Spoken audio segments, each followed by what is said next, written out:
Welcome to public TV news బులెటిన్ల ముందుగా headlines. ఆర్ఎండ్బి శాఖ అధికారులతో ట్రాఫిక్ నియంత్రణపై మంత్రి సమీక్ష.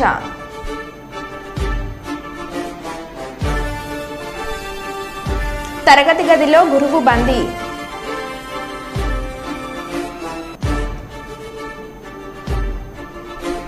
రైతులకు వ్యవసాయ పరికరాలు పంపిణీ చేసిన జిల్లా కలెక్టర్ సుమిత్ కుమార్ మరియు ఎమ్మెల్సీ కొంచెల శ్రీకాంత్.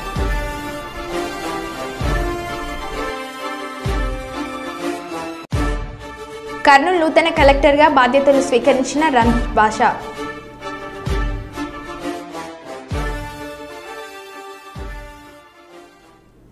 ఇక వివరాల్లోకి వెళ్తే, ఘోర రోడ్డు ప్రమాదం. స్కూల్ బస్సును ఢీకొట్టిన కారు. హన్మకొండ కమలాపూర్ మండల కేంద్రంలో ప్రధాన రహదారిపై రోడ్ క్రాస్ చేస్తుండగా ఏకశిల స్కూల్ బస్సును కారు ఢీకొట్టింది. ప్రమాద ధాటికి స్కూల్ బస్సు బోల్తా పడింది. ప్రమాద సమయంలో బస్సులో 30 మంది విద్యార్థులు ఉండగా ముగ్గురికి గాయాలు కాగా కారులోని ముగ్గురికి తీవ్ర గాయాలు అయ్యాయి.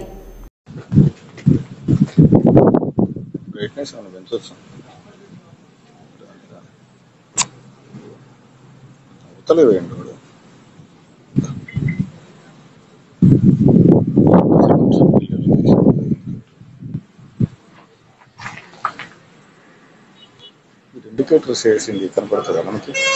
మనం చూస్తే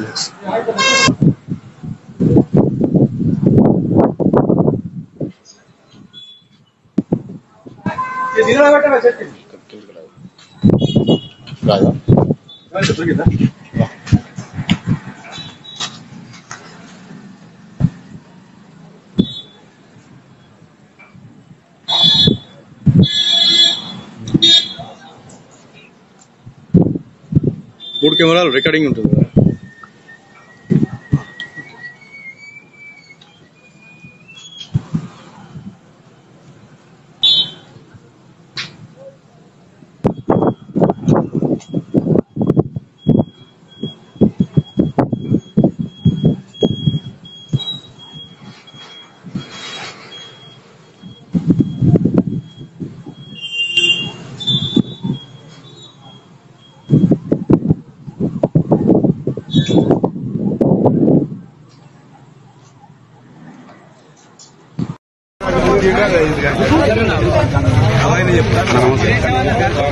పక్కన విరేషం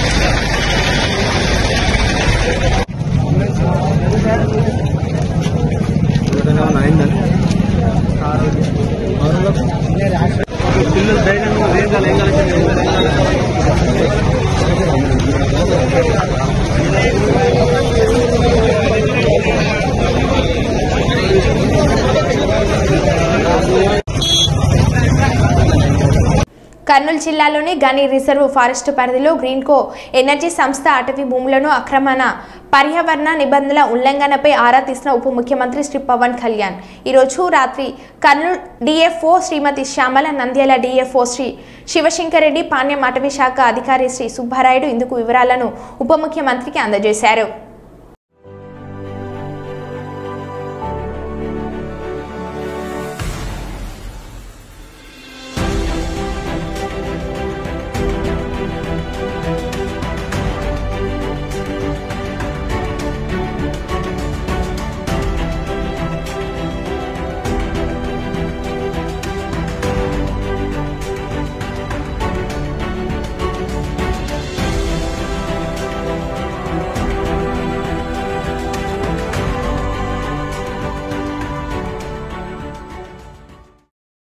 కలెక్టర్ ఛాంబర్లో కర్నూలు నూతన జిల్లా కలెక్టర్గా ఉదయం 10:15 బాధ్యతలు స్వీకరించిన జిల్లా కలెక్టర్ పి రంజిత్ బాషా.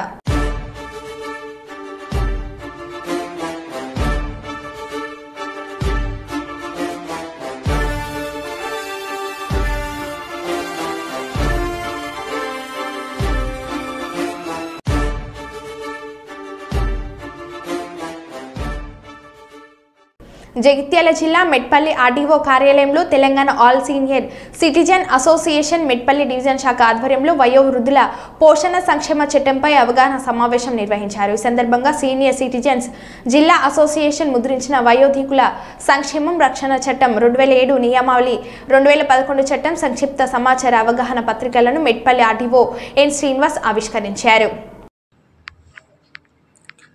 All senior citizen association Jagtial జిల్లా శాఖ తరఫున అట్లాగే మా మెట్పల్లి డివిజన్ శాఖల తరఫున కూడా ఈరోజు ఈ వయోవృద్ధుల చట్టం అలాగే నియమాలు 2007 చట్టం 2007 నియమాలు 2011 అవగాహన ప్రచార పత్రాలను కూడా మరి ఈరోజు గౌరవ మెట్పల్లి ఆర్డీఓ గారైన శ్రీనివాస్ గారు ఆవిష్కరించారు. మరి ఈ సందర్భంగా వయోవృద్ధులకు ఈ ట్రిబ్యునల్స్ అంటే ఆర్డీఓ ఆధ్వర్యంలో నడిచే ట్రిబ్యునల్ కోర్టులే మరి వారికి అండగా ఉంటున్నాయి. మరి ఈ కేసులకు మరి దీనిలో న్యాయవాదులు వచ్చే వీల్లేదు. ఇందులో ఏ కోర్టులో కూడా కింది కోర్టులలో కూడా ఎక్కడ సవాల్ చేయడానికి కూడా వీల్లేదు. మరి అంతేకాకుండా ఈ వయోవృద్ధుల ఆస్తి సంరక్షణ బాధ్యత కూడా పోలీసులదే. కానీ వారు వయోవృద్ధులు ఎవరైనా పోతే వారికి వెంటనే స్పందన జరగడం లేదు. అంటే జిల్లా వ్యాప్తంగా ఉన్నది. నిన్న గౌరవ ఎస్పీ అశోక్ కుమార్ గారి దృష్టికి కూడా తీసుకెళ్లడం జరిగింది. మరి వారి సెక్షన్ 21(2)(5) ప్రకారం వయోధికుల నుండి ఫిర్యాదులు అందిన వెంటనే సంబంధిత పోలీసు అధికారులు సత్వరమే స్పందించి చర్యలు తీసుకోవాలి. మరి అట్లాగే సెక్షన్ 21 మరియు నియమావళి ప్రకారం వృద్ధుల యొక్క వేదికను అలంకరించినటువంటి మన డివిజనల్ ఆర్డీఓ గారికి మరియు హరి అశోక్ గారికి పెద్దలకు నా యొక్క నమస్కారాలు. ఈరోజు సంక్షిప్తంగా ఈ తల్లిదండ్రులు వయోవృద్ధుల పోషణకు సంబంధించిన ఇది మేనిఫెస్టో రిలీజ్ చేసినందుకు చాలా సంతోషము. ఇది ప్రతి ఒక్కరూ అంటే నాట్ ఓన్లీ అడ్వకేట్స్ వృద్ధులే కాదు ప్రతి ఒక్కరికి అవసరమైన సమాచారం దీంట్లో పొందుపరిచినారు. వాస్తవంగా ఇది అందరూ చదవాలి, దీని జ్ఞానం అందరికీ ఉండాలి. కానీ దీని అవసరం రావద్దని చెప్పి నేను కోరుకుంటున్నాను. ఎందుకంటే మానవతా దృక్పథం లోపించినప్పుడే ఈ పరిస్థితి వస్తుంది. ఆర్డీఓ గారిని చాలా మంచిగా పనిచేస్తున్నారు. ఎక్కడ పోయినా ఇట్లా వర్క్ చేయాలి, ప్రమోషన్లు మా అశోక్ అన్న ఉందని చెప్పిండు. మొత్తానికి ఏంటంటే మా అందరు అశోక్ అన్న చెప్పిండు. ఆరోగ్యాలు వాళ్ళకి సౌలభ్యం తల్లిదండ్రులు వయోవృద్ధుల పోషణ మరియు సంక్షేమ చట్టము 2007 గురించి అంటే ఒక సంక్షిప్త సమాచారం అంటే బ్రీఫ్గా 20-30 కమ్మల్లో కాకుండా పేజీలలో కాకుండా ఒక 2 పేజెస్లో ఒక సంక్షిప్త సమాచారాన్ని కరపత్రికను గౌరవ హరి అశోక్ గారు, బుచ్చిరెడ్డి గారు, కమలాకర్ గారు మరియు వారి ఆధ్వర్యంలో కరపత్రికను రిలీజ్ చేయడం జరిగింది. సో చాలా బాగా యూజ్ అయ్యే కరపత్రిక ఇది. అంటే 30-40 పేజెస్ చదవకుండా ఈ జనాలకు అంటే అందుబాటులో ఉన్న అతి ముఖ్యమైన సెక్షన్లు నియమాలు దీనిలో పొందుపరచడం జరిగింది. జస్ట్ ఒక 5 నుండి 10 నిమిషాల్లో చట్టం మీద అవగాహన రావడానికి బాగా ఉపయోగపడుతుంది. అదేవిధంగా యాక్చువల్గా కేసెస్ డిస్పోజ్ చేయడం అంటే కేసెస్ ఇక్కడి వరకు రావద్దు. అంటే ప్రతి వ్యక్తి యొక్క వారి తల్లిదండ్రులను చూసుకునే బాధ్యత. అంటే కొన్ని ఈ బలవంతం కేసులు కూడా మరి కొన్ని సివిల్ కోర్టులలో కూడా మరి పరిష్కరించుకునే వీలుంటుంది. మరి ప్రతిదీ కూడా వృద్ధుల సమస్యలే అంటే వాళ్ళకు మెయింటెనెన్స్ ఉన్నాను, పోషించడం లేదు, నా నిరాదరణ చేస్తున్నారు అనే విషయాలను మాత్రమే మరి ఆర్డీఓ గారు పరిష్కరించడానికి వీలున్నది. ఆ పోషణ ఖర్చులు కూడా మేము భరించము. ఆర్డీఓ గారు ఇచ్చిన తీర్పులను ఉల్లంఘించినట్టయితే వారికి 3 నెలలకు పైగా జైలు శిక్ష అట్లాగే దాంతోపాటు జరిమానా కూడా విధించే అధికారం ఆర్డీఓలకు ఉన్నది. మరి దీన్ని మన జగిత్యాల జిల్లా ప్రజలందరూ అట్లాగే మెట్పల్లి డివిజన్ ప్రజలందరూ కూడా ఈ వయోవృద్ధులందరూ గమనించాలని కోరుతా ఉన్నాం. మరి అంతేకాకుండా ఈ చట్టాన్ని ఇక్కడ మా మెట్పల్లి డివిజన్లో మరి పటిష్టంగా మరి అమలు చేయడానికి వారికి సహకారం అందించడానికి మా డివిజన్ అధ్యక్షుడు వజ్ర బుచ్చిరెడ్డి గారు అట్లాగే ప్రధాన కార్యదర్శి సౌడల కమలాకర్ గారు కూడా మరి కృషి చేస్తూ ఉన్నారు. ఎవరైనా ఈ సమస్యలపై మరి ఫిర్యాదు చేయదలుచుకున్నట్టయితే వారిని కూడా సంప్రదిస్తే మీకు సహాయం అందిస్తాం. ఆనాటి నుంచి ఇప్పటి వరకు కాంగ్రెస్ బీజేపీ పార్టీ మీద తప్పుడు ప్రచారాలు చేస్తుంది. ఇప్పుడు 400 సీట్లు వస్తే రిజర్వేషన్ రద్దు చేస్తారని, ముస్లిం రిజర్వేషన్లో రద్దు అని, రాజ్యాంగ మార్పు అని దుష్ప్రచారం చేస్తున్నారు. ఆనాటి ఎమర్జెన్సీ చీకటి దినాలను ప్రజలు మర్చిపోలేదు. అటల్ బిహారీ వాజ్పేయి, లాల్ కృష్ణ అద్వానీ లాంటి దిగ్గజ నాయకులను అరెస్ట్ చేసి జైల్లో పెట్టడం, జైల్లోనే చాలా మంది ప్రాణాలు కోల్పోవడం జరిగింది. ఇప్పుడు చివరిగా ఈవీఎంలు తప్పు అని చెప్తూ ప్రజలను మభ్యపెట్టి అధికారం కోసం అరుస్తున్నారు. కాంగ్రెస్ విధానాలను అందరూ గమనిస్తున్నారు. బీజేపీకి భారతీయ ప్రజలతో విడరాని అనుబంధం ఉందని, మోడీ లాంటి నాయకులతో బీజేపీ దేశంలో మరింత బలపడుతుందని జగ్గంపేట అసెంబ్లీ కన్వీనర్ దాట్ల కృష్ణవర్మ తెలిపారు. ఈ సమావేశంలో మండల బీజేపీ అధ్యక్షులు మేడిశెట్టి వీరబాబు, జిల్లా కమిటీ మెంబర్ కొత్త శ్రీనివాస్ రెడ్డి తదితరుల నాయకులు పాల్గొన్నారు. ఆసరాగా చేసుకుని 1975 జూన్ 25న అర్ధరాత్రి ఇందిరాగాంధీ గారు ఒక నిర్ణయం తీసుకుని ఈ దేశంలో ఎమర్జెన్సీని, అత్యయిక పరిస్థితిని ప్రకటించడం జరిగింది. అప్పటికి భారతీయ జనతా పార్టీలో పేరు ప్రఖ్యాతులున్న దిగ్గజ నాయకులు అటల్ బిహారీ వాజ్పేయి గారు, ఎల్కే అద్వానీ గారు, వీరిని జైల్లో పంపించి చాలామంది సుమారు మందిని, లక్ష పైగా నాయకులైతేనే, కార్యకర్తలైతేనే అందరినీ కూడా ఆవిడ వ్యతిరేకించి అందరినీ కూడా జైలుకి పంపించి చాలామంది మరణానికి కూడా కారణమయ్యారు. ఆవేళ పరిస్థితుల నుంచి ఆ కాంగ్రెస్ చీకటి దినాలు ఏవైతే ఉన్నాయో అవి ప్రజలు మర్చిపోయిన వాళ్ళు అనుకుంటున్నారు. ఈనాటికి కూడా ప్రజలు మర్చిపోరు. అదే సమయంలో రాజ్యాంగాన్ని కూడా మార్పులు చేర్పులు చేశారు. ఆ పరిస్థితి ఆనాటి నుంచి ఈనాటి వరకు కూడా ఇప్పుడు మన కాంగ్రెస్ నాయకులు ఎవరైతే రాహుల్ గాంధీ కానీ, సోనియా గాంధీ, ఈ మల్లికార్జున ఖర్గే, వీళ్ళందరూ కూడా భారతీయ జనతా పార్టీ భారతదేశంలో పరిపాలన అధికారంలో ఉండకూడదు, ఉంటే కాంగ్రెస్ అనేది ఎప్పటికీ అధికారాన్ని చేపట్టలేదు. వాళ్ళ యొక్క మతపరమైన రాజకీయాలు, ఈ దేశంలో అల్లర్లు సృష్టించడానికి కానీ రకరకాల కారణాలతో వాళ్ళు అధికారం చేపట్టాలని అనుకుంటున్నారు. అది కలగా మిగిలిపోతుందనే ఉద్దేశంతో ఇప్పుడున్న భారతీయ జనతా పార్టీ మీద కూడా విషం చిమ్ముతూ మొన్న జరిగిన ఏదైతే 2024 ఎన్నికలు జరిగినాయో ఈ ఎన్నికల్లో 400 సీట్లు దాటితే రిజర్వేషన్ రద్దు చేస్తారని, ముస్లిం రిజర్వేషన్లు తీసేస్తారని రకరకాల వదంతులన్నీ పుట్టించి ఏదో కొద్దిగా భారతీయ జనతా పార్టీకి కొన్ని సీట్లు తగ్గించగలిగారు. కానీ భారతీయ జనతా పార్టీని భారతదేశంలో లేకుండా చేయడం అనేది వారికి కలగానే మిగిలిపోతుంది. చివరగా ఏ విధమైన వదంతి పుట్టించాలని చెప్పి మళ్ళీ మోడీ గారు అధికారంలో వచ్చారు. దీనికి కారణం ఈవీఎంలు అని చెప్తున్నారు. మరి రాహుల్ గాంధీ గారు ఏం ఆలోచిస్తున్నారో, నిజంగా ఈవీఎం మార్చినట్టయితే ఆయన చెప్పినట్టు 400 సీట్లే తెచ్చుకుంటాం కదా, ఎందుకు తగ్గిపోతాయి అనేది కనీసం ఇంగిత జ్ఞానంతో ఆలోచిస్తే అర్థమవుతుంది. ఈ రాష్ట్రంలో కానీ ఈ దేశంలో కానీ కాంగ్రెస్ పార్టీ అనేది త్వరలోనే తుడిచిపెట్టుకోవడం ఖాయం. ఏదో కొన్ని రాష్ట్రాల్లో వారికి వచ్చి ఉండొచ్చు, అది ప్రజలను మభ్యపెట్టి వీరు చేసిన వదంతుల ద్వారా వచ్చింది, కానీ వారు నిజంగా నెగ్గిన గెలుపు కాదని. అదేవిధంగా ప్రజలందరూ కూడా ప్రతి సంవత్సరం జూన్ 25ని ఆ చీకటి దినాన్ని ఏ ఒక్కరు కూడా మర్చిపోలేదు. వారి యొక్క హృదయాల్లో ఆ గాయాలు అలా ఉండిపోయినాయి. ఇటువంటి కాంగ్రెస్ పార్టీని పూర్తి స్థాయిలో భారతదేశం నుంచి తరిమికొట్టే రోజులు త్వరలోనే వస్తున్నాయి. అంతేకాకుండా భారతీయ జనతా పార్టీ అనేది భారతదేశంలో ఉన్న జనాల అందరి యొక్క హృదయాల్లోని నాటుకుపోయిన పార్టీ. ఈ పార్టీ దినదిన అభివృద్ధి చెందుతుంది, కానీ వాళ్ళ యొక్క ఆశలు ఎప్పటికీ చల్లవని నిబంధనగా తెలియజేస్తున్నాం. ధన్యవాదాలు. కర్నూలు నగరంలోని స్టేట్ గెస్ట్ హౌస్లో రహదారి మరియు భవనాల శాఖ అధికారులతో సమీక్ష సమావేశం నిర్వహించిన రాష్ట్ర పరిశ్రమల, వాణిజ్యం, ఆహార, పరిశుద్ధ శాఖ మంత్రి టీజీ భరత్.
సికింద్రాబాద్ వాస్తవ్యులు గుల్లా గుండయ్య వారు ఈరోజు స్వామివారిని దర్శించుకున్న అనంతరం స్వామివారి అన్నదాన ట్రస్ట్కు 25 లక్షలు మరియు గోశాలకు 10 లక్షల విరాళాలను ఆలయ ఈవో ప్రతాప్ నవీన్ ప్రోటోకాల్ పర్యవేక్షకులు సిరిగిరి రాములకు అందజేశారు.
Okay sir. సరే మాకు డీటెయిల్స్ అవన్నీ భీమలవాడ రాజరాజేశ్వర స్వామి గుడికి మొదటిసారి వస్తున్నాం. చాలా కాలం చాలా కాలం వచ్చి అన్నదానం చేయాలి. అది ఆ కోరిక. మంచిర్యాల జిల్లా మందమరి పట్టణంలోని జెడ్పీఎస్ఎస్ బాయ్స్ హాస్టల్లో విద్యార్థులకు ప్రజాసేవ వెల్ఫేర్ సొసైటీ ఆధ్వర్యంలో గురువారం రోజున నోట్బుక్స్ మరియు పెన్నుల పంపిణీ కార్యక్రమం నిర్వహించారు. ఈ కార్యక్రమానికి ముఖ్య అతిథిగా మందమరి సీఏ శశిధర్ రెడ్డి పాల్గొన్నారు. వారి చేతుల మీదుగా విద్యార్థులకు బుక్స్ మరియు పెన్నులు పంపిణీ చేయడం జరిగింది. అనంతరం సీఏ మాట్లాడుతూ విద్యార్థులంతా బాగా చదువుకోవాలని, ఉన్నతమైన స్థాయికి ఎదగాలని, చెడు అలవాట్లకు బానిసలుగా మారకూడదని, తల్లిదండ్రులు గురువుల మాట వినడం వల్ల మన లక్ష్యం చేరుకుంటామని అన్నారు. మన స్నేహితులు కానీ మనకు తెలిసిన వారు చెడు అలవాట్లకు లోనవుతుంటే వారిని తొందరలోనే పసిగట్టి నివారించాలని, లేని పక్షంలో వారు బానిసలుగా మారే అవకాశం ఉందని అన్నారు. మంచి కార్యక్రమాలు చేస్తున్న ప్రజా వెల్ఫేర్ సొసైటీ వారిని సీఏ అభినందించారు.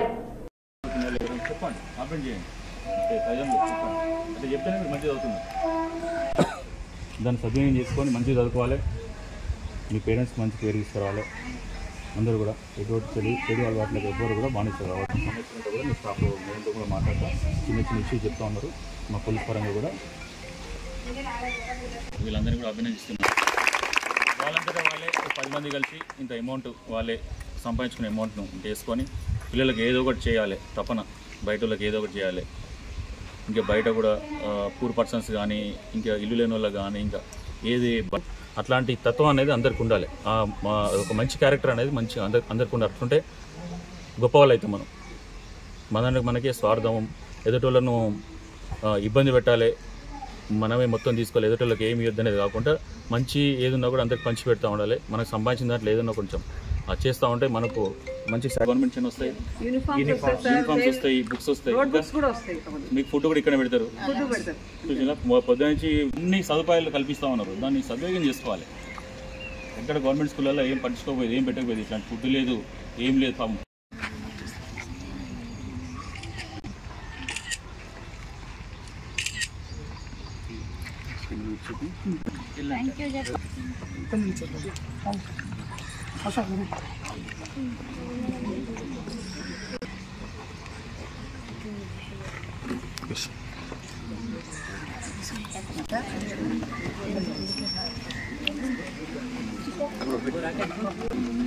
టెన్త్ క్లాస్ రండి.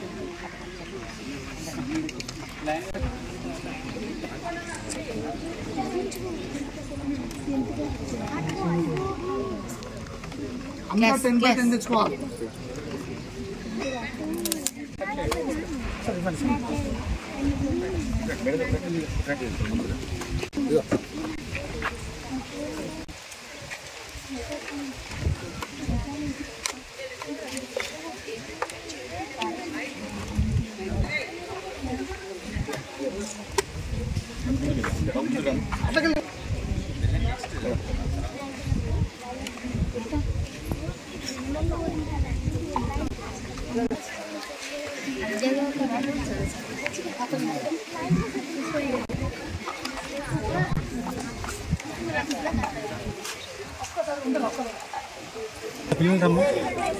పిల్లలందరూ రమ్మండి అక్కడ ఇంకా చిన్న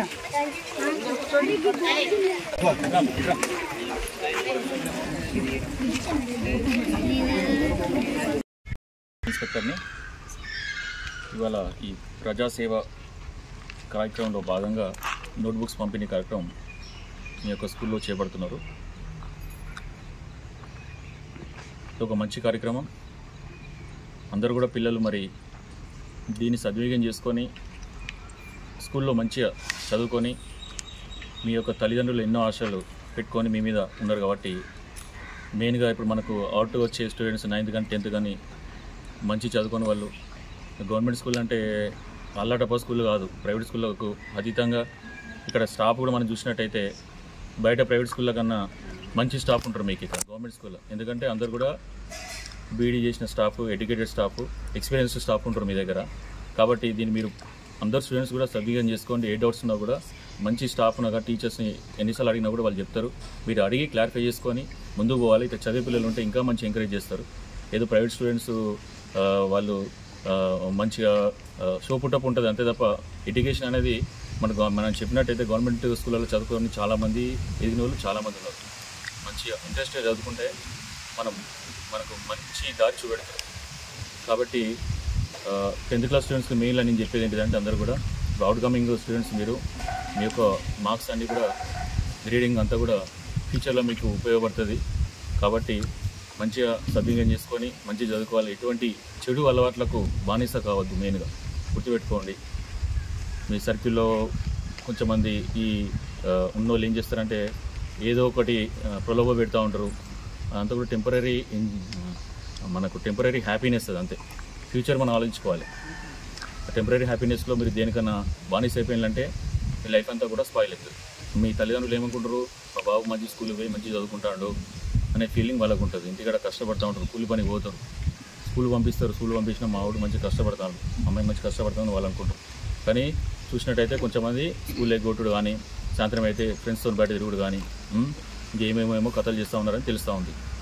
అట్లాంటి వాటికి జోలిపోతే మాత్రం నిరా ఇబ్బందులకు గురవుతారు. అట్లనే ఇంకేమన్నా మీరు గంజాయి లాంటివి కానీ అట్లాంటివి ఏమైనా అలవాట్లు అట్లాంటివి ఏమైనా అలవాటు చేసేటట్టు కానీ అట్లాంటివి ఉన్నా కూడా అందరూ కూడా ఇచ్చిన వాళ్ళు, తాగిన వాళ్ళు, చుట్టుపక్కల ఉన్న వాళ్ళు అందరూ కూడా జైలు పాలవుతారు. మీరు ఒక్కసారి కనుక ఏదైనా కేసులో ఇరుకున్నారా అంటే ఎక్కడ కూడా మీకు ఒక చిన్న నౌకరు, సెక్యూరిటీ నౌకరు కూడా మీకు ఎవరు ఇయ్యరు. కొట్లాటల్లో కానీ దీంట్లో కానీ బయట తాకుండా చేసుకున్నాడు కానీ అట్లాంటి ఏమున్నా కూడా ఒకసారి పోలీస్ కేసు ఏంటంటే ఏ చిన్న కేసు అయినా కూడా ఫ్యూచర్లో మీకు ఎటువంటి జాబ్ రాదు, లైఫ్ అంతా స్పాయిల్ అయిపోతుంది. కాబట్టి ఎవరేదో చెప్పిల్లని ఎవరేదో చేసినని చెప్పి మనం అట్లాంటి అలవాట్లు ఏమైనా ఉంటే దూరం చేసుకోవాలి. ఎవరి దగ్గర అట్లాంటి చెడు అలవాట్ల దగ్గరికి పోదు. మనం మంచి చదువుకోవాలి. మంచి ఇప్పుడు చాలా జాబ్స్ ఫ్యూచర్లో చాలా జాబ్స్ ఉంటాయి. ఫౌండేషన్ మంచిగా ఉండాలి. మీకు పునాది గట్టి ఉండాలంటే మీరు మంచి చదువుకోవాలి. ఇక్కడ చదువుకుంటేనే నెక్స్ట్ మీరు ఇంటర్మీడియట్ అది పోయినా కూడా మీకు చెప్పిందే అక్కడ సిలబస్ మళ్ళీ వస్తూ ఉంటుంది. దీని బేసిక్స్ అక్కడ ఉంటాయి కాబట్టి మీకు ఉపయోగపడుతుంది. చాలామంది మంచి గట్టిగా చదువుకొని మంచి జాబ్స్ రిజర్వేషన్స్ ఉన్న వాళ్ళు కూడా చాలామంది ఉన్నారు. అది ఉపయోగించుకోవచ్చు, మంచి జాబ్ సంపాదించుకోవచ్చు.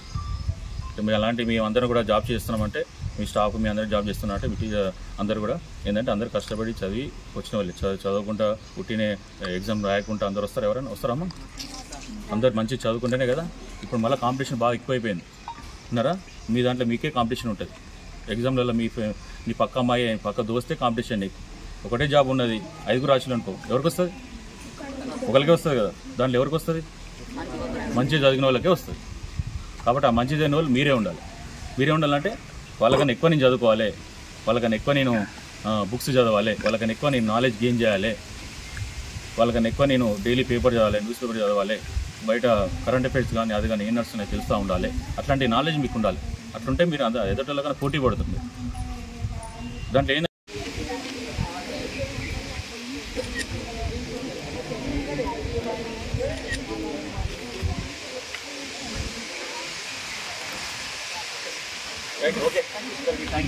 మరో బులెటిన్లో మళ్ళీ కలుద్దాం. Stay tune.